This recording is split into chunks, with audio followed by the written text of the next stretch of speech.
नमस्कार। आज हम इतिहास के एक ऐसे जबरदस्त मोड़ की पड़ताल कर रहे हैं जिसने दुनिया को हमेशा के लिए बदल दिया। फ्रांसीसी क्रांति, द फ्रेंच रेवोल्यूशन। जी हाँ। स्वतंत्रता, समानता मतलब लिबर्टी, इक्वालिटी जैसे शब्द आज हमारी जुबान पे आम है, लेकिन इनकी जड़ें इसी उथल-पुथल भरे दौर में हैं। बिल्कुल। और ये समझना जरूरी है कि ये क्रांति सिर्फ कुछ घटनाओं का सिलसिला नहीं थी, बल्कि ये सालों से सुलग रहे असंतोष और नए विचारों का नतीजा थी। हाँ, हमारे पास जो जानकारी है, जो सोर्सेज हैं, उनके आधार पर आज हम इसके क्यों, कैसे और दुनिया पर इसके असर को समझने की कोशिश करेंगे। चलिए तो फिर इस पड़ताल में उतरते हैं। तो कहानी शुरू होती है, जैसा आपने कहा, लेट 18th सेंचुरी फ्रांस से। साल था 1774। लुई 16वें राजा बने, लेकिन खजाना ट्रेजरी लगभग खाली थी। क्यों?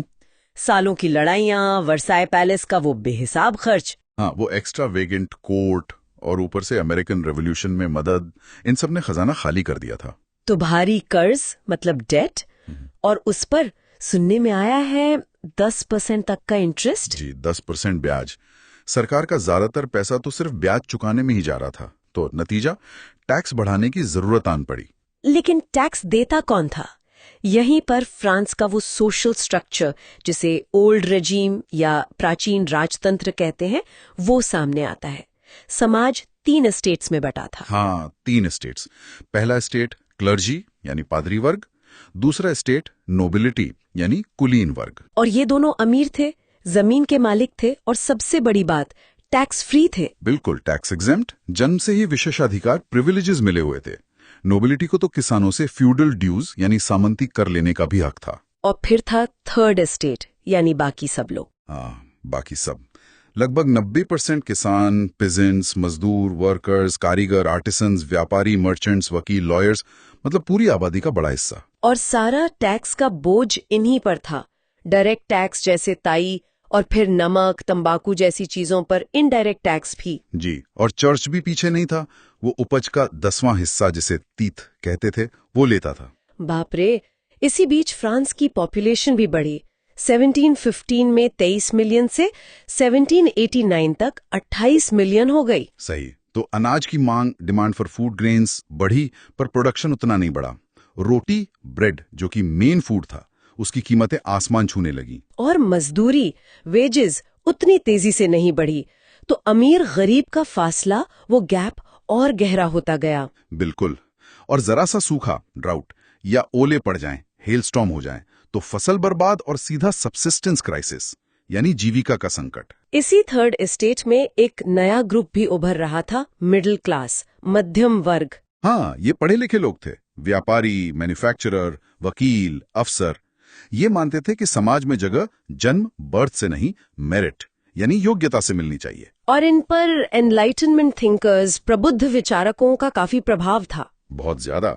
जॉन लॉक, जिन्होंने राजा के डिवाइन राइट के सिद्धांत को नकारा, रूसो, जिन्होंने सोशल कॉन्ट्रैक्ट और पॉपुलर सॉवरेनिटी यानी जनता की संप्रभुता की बात की, और मॉन्टेस्क्यू भी थे, जिन्होंने सेपरेशन ऑफ पावर्स का आइडिया दिया, लेजिस्लेटिव, एग्जीक्यूटिव, जुडिशरी। जी, ये सारे विचार सैलून्स में, कॉफी हाउस में, किताबों और अखबारों, न्यूज़पेपर्स के जरिए तेजी से फैल रहे थे।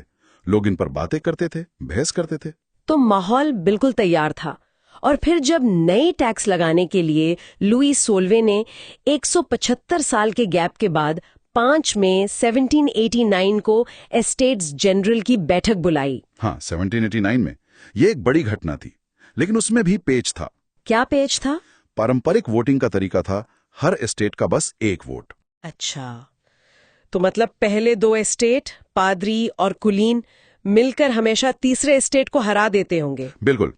इसीलिए थर्ड एस्टेट ने मांग की कि भाई हर सदस्य, हर मेंबर का एक वोट होना चाहिए, इंडिविजुअल वोटिंग। राजा ने ये मांग मानने से इनकार कर दिया। तो फिर तो थर्ड एस्टेट के प्रतिनिधि गुस्से में सभा से बाहर चले गए और खुद को उन्होंने नेशनल असेंबली घोषित कर दिया। और फिर वो मशहूर टेनिस कोर्ट ओथ हुई 20 जून 1789 को। जी हाँ, पास के एक इंडोर टेनिस कोर्ट में जमा होकर उन्होंने शपथ ली, ओथ ली, कि जब तक फ्रांस के लिए एक ऐसा संविधान, कॉन्स्टिट्यूशन नहीं बना लेते जो राजा की शक्तियों को लिमिट करे, तब तक वो हटेंगे नहीं। उसी दौरान पेरिस में भी माहौल गर्म था।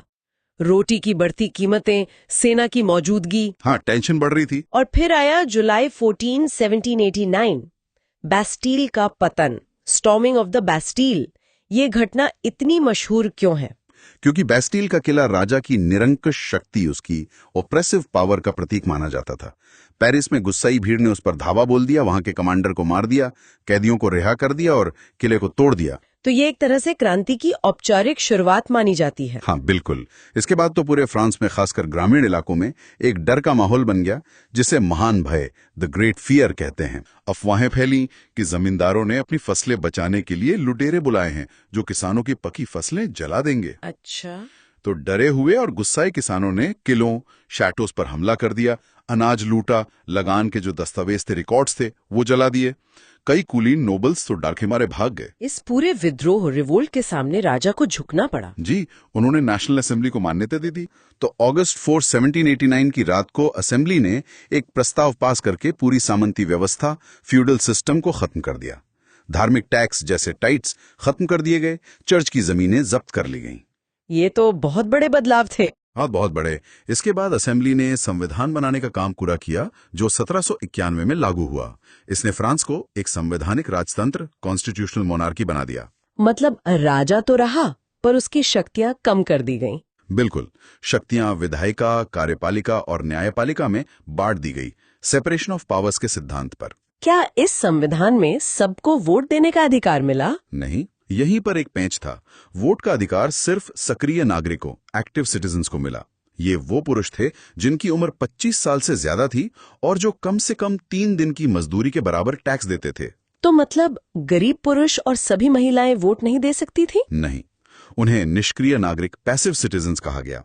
लेकिन इसी संविधान की शुरुआत में वो मशहूर declaration of the rights of man and citizen भी तो था। जी, पुरुष एवं नागरिक अधिकार घोषणा पत्र।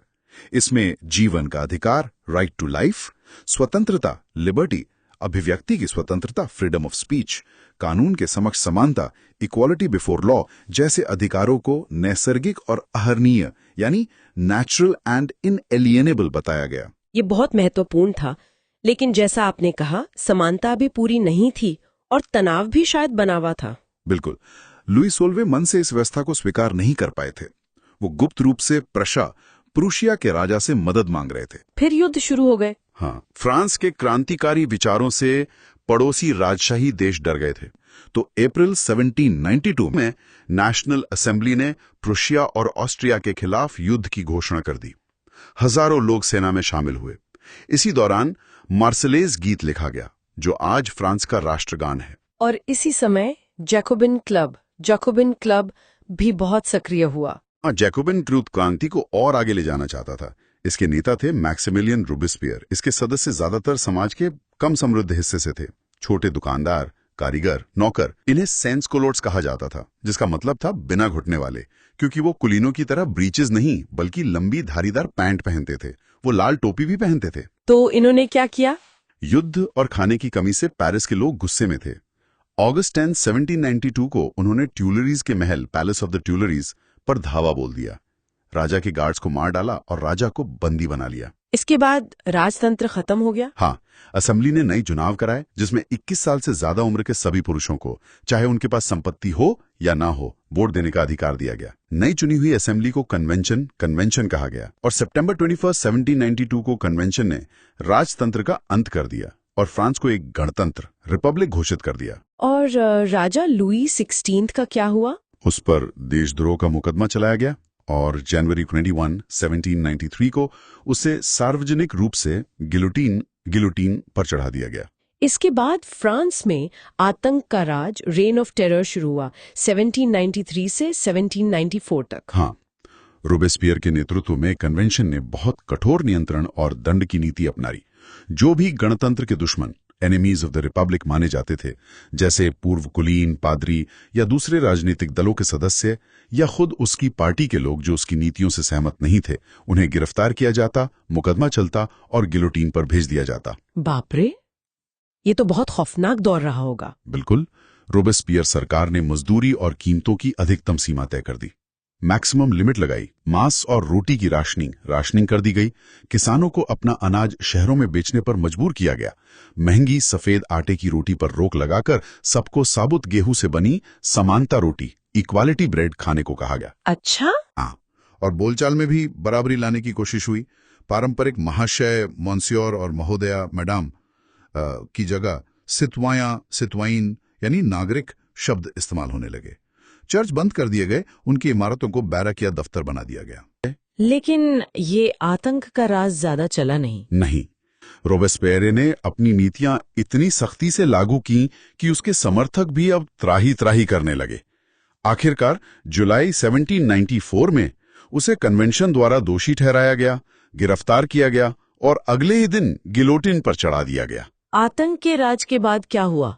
इसके बाद सत्ता किसके हाथ आई? जैकोबिन्स के पतन के बाद सत्ता वापस अमीर मध्यवर्ग, वेलियर मिडिल क्लासेस के हाथ में आ गई। एक नया संविधान बना और इसमें वोटिंग राइट्स। इसमें फिर से जिनके पास संपत्ति नहीं थी उनसे वोट का अधिकार छीन लिया गया। और शासन के लिए 2 चुनी हुई लेजिस्लेटिव काउंसिल्स बनाई गई और एक 5 सदस्यों वाली एग्जीक्यूटिव बॉडी, जिसे डायरेक्टरी कहा गया। डायरेक्टरी? लेकिन क्या ये व्यवस्था स्थिर रह पाए? नहीं, बिल्कुल नहीं। डायरेक्टर्स का अक्सर लेजिस्लेटिव काउंसिल से झगड़ा होता रहता था। राजनीतिक अस्थिरता, पॉलिटिकल इंस्टेबिलिटी बहुत बढ़ गई थी। और इसी राजनीतिक अस्थिरता ने एक मिलिट्री डिक्टेटर, एक सैन्य तानाशाह के उदय का रास्ता खोल दिया, नेपोलियन बोनापार्ट। लेकिन उससे पहले क्रांति में महिलाओं की भूमिका पर भी बात करनी चाहिए, और दास प्रथा पर भी। जी बिल्कुल। महिलाएं तो क्रांति में शुरू से ही बहुत एक्टिव थीं। उन्हें उम्मीद थी कि उनकी जिंदगी सुधरेगी, उन्हें भी बराबरी के अधिकार मिलेंगे। उन्होंने अपने पॉलिटिकल क्लब्स भी बनाए, अखबार भी शुरू किए। हाँ, और वो पुरुषों के समान राजनीतिक अधिकार, पॉलिटिकल राइट्स मांग रही थीं। वोट का अधिकार, असेंबली के लिए चुने जाने का अधिकार, राजनीतिक पदों पर नियुक्ति का अधिकार। क्या क्रांतिकारी सरकार ने कुछ किया उनके लिए? शुरुआत में कुछ कानून बने थे जिनसे महिलाओं की स्थिति में सुधार हुआ। जैसे सरकारी स्कूल बनाए गए तो लड़कियों के लिए स्कूली शिक्षा अनिवार्य, कंपलसरी हो गई। पिता अब उन्हें उनकी मर्जी के खिलाफ शादी के लिए मजबूर नहीं कर सकते थे।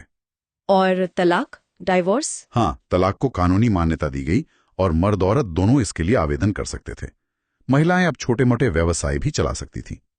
लेकिन ये अधिकार टिके नहीं, खासकर वोटिंग राइट्स। नहीं, राजनीतिक अधिकार उन्हें नहीं मिले और रेन ऑफ टेरर के दौरान तो महिलाओं के क्लब बंद कर दिए गए, उनकी पॉलिटिकल एक्टिविटीज पर बैन लगा दिया गया। कई प्रमुख महिला नेताओं को गिरफ्तार किया गया, कुछ को तो फांसी भी दे दी गई। ओलिम्प दे गूज का नाम आता है इसमें। हाँ, ओलिम्प दे गूज। उन्होंने 1791 में declaration of the rights of women and citizen यानी महिला एवं नागरिक अधिकार घोषणा पत्र लिखा था, जिसमें उन्होंने महिलाओं के अधिकारों की मांग की थी। उन्हें भी बाद में फांसी दे दी गई। दुखद है, फ्रांस में महिलाओं को वोट का अधिकार तो बहुत बाद में मिला। जी, जाके 1946। अच्छा, एक और महत्वपूर्ण पहलू था दास्तां का उन्मूलन, एबोलिशन ऑफ स्लेवरी। हाँ, फ्रांस की जो कैरिबियाई कॉलोनियां थी, मार्टिनिक, ग्वाडेलूप, सैन डोमिंगो, वो तंबाकू, नील, चीनी, कॉफी जैसी चीजों की महत्वपूर्ण सप्लायर थी और इन बागानों में काम करने के लिए अफ्रीकी गुलामों पर निर्भरता थी। ये त्रिकोणीय दास व्यापार, ट्रायंगुलर स्लेव ट्रेड क्या था? ये यूरोप, अफ्रीका और अमेरिका के बीच चलता था। यूरोप के व्यापारी अफ्रीका के तटों से स्थानीय सरदारों से गुलाम खरीदते थे, उन्हें जहाजों में ठूंस कर अटलांटिक पार कैरिबियाई देशों में बागान मालिकों को बेच देते थे। तो क्रांति ने इसे खत्म किया? नेशनल असेंबली में इस पे काफी बहस हुई, पर सौदागरों के विरोध के डर से कोई कानून नहीं बना। लेकिन 1794 में कन्वेंशन ने फ्रांसीसी उपनिवेशों से दास प्रथा खत्म कर दी। पर ये स्थायी नहीं रहा। नहीं, 10 साल बाद 1804 में नेपोलियन ने दास प्रथा फिर से शुरू कर दी। बागान मालिकों को अपने आर्थिक हित साधने की छूट मिल गई। आखिरकार फ्रांसीसी उपनिवेशों से दास प्रथा अंतिम रूप से 1848 में खत्म हुई। क्रांति का आम लोगों की रोजमर्रा की जिंदगी, एवरीडे लाइफ पर क्या असर पड़ा? एक बड़ा बदलाव था सेंसरशिप की समाप्ति, एबोलिशन ऑफ सेंसरशिप, जो 1789 की गर्मियों में हुई। अब विचारों का अखबारों, किताबों, नाटकों, गीतों का आजादी से प्रसार हो सकता था। लोग स्वतंत्रता, लिबर्टी और समानता, इक्वालिटी जैसे विचारों पर बहस कर सकते थे, उन्हें अपनी जिंदगी में उतारने की कोशिश कर सकते थे। तो अब आते हैं नेपोलियन और क्रांति की विरासत, लेगेसी पर। जैसा हमने कहा, राजनीतिक अस्थिरता के बीच नेपोलियन सत्ता में आया। 1804 में उसने खुद को फ्रांस का सम्राट, एम्परर घोषित कर दिया। उसने पड़ोसी यूरोपीय देशों पर हमला किया, कई राज्यों को जीता। क्या उसने खुद को क्रांति के विचारों को आगे बढ़ाने वाला माना? उसने खुद को यूरोप के आधुनिकीकरण, मॉडर्नाइजर के रूप में पेश किया। उसने निजी संपत्ति की सुरक्षा के कानून बनाए, दशमलव प्रणाली, डेसिमल सिस्टम पर आधारित नाप तौल की एक समान पद्धति चलाए। शुरू में कई जगह लोगों ने उसे मुक्तिदाता, लिबरेटर के तौर पर देखा, जो जनता के लिए स्वतंत्रता लाएगा। लेकिन बाद में उसकी सेनाओं को हमलावर, इन्वेडिंग फोर्स माना जाने लगा। आखिरकार 1815 में वाटरलू की लड़ाई में उसकी हार हुई। तो फ्रांसीसी क्रांति की सबसे बड़ी विरासत क्या है? सबसे बड़ी विरासत है स्वतंत्रता, लिबर्टी और लोकतांत्रिक अधिकारों, डेमोक्रेटिक राइट्स के विचार। ये फ्रांसीसी क्रांति की सबसे महत्वपूर्ण देन है, जो 19वीं सदी में फ्रांस से निकलकर बाकी यूरोप में फैले और वहां सामंती व्यवस्था, फ्यूडलिज्म का नाश हुआ। और दुनिया के दूसरे हिस्सों पर भी इसका असर पड़ा। हाँ, बिल्कुल। उपनिवेशों में जो लोग अपनी आजादी के लिए लड़ रहे थे, उन्होंने फ्रांसीसी क्रांति के विचारों से प्रेरणा ली। भारत में टीपू सुल्तान और राजा राममोहन रॉय जैसे विचारक भी क्रांति के विचारों से प्रभावित हुए थे। तो संक्षेप में कहें तो फ्रांसीसी क्रांति ने दुनिया को लोकतंत्र और आजादी के बहुत शक्तिशाली विचार दिए, जिनका असर हम आज भी महसूस करते हैं। हाँ, निश्चित रूप से। लेकिन ये क्रांति हमें ये भी सोचने पर मजबूर करती है कि महान आदर्शों, आइडियल्स को पाना कितना मुश्किल हो सकता है, और कैसे कभी कभी स्वतंत्रता और समानता की लड़ाई खुद ही दमनकारी, ऑप्रेसिव बन सकती है, जैसा हमने आतंक के राज में देखा। इन आदर्शों और जमीनी हकीकत के बीच का जो तनाव है, जो टेंशन है, वो शायद आज भी उतना ही प्रासंगिक, रेलेवेंट है।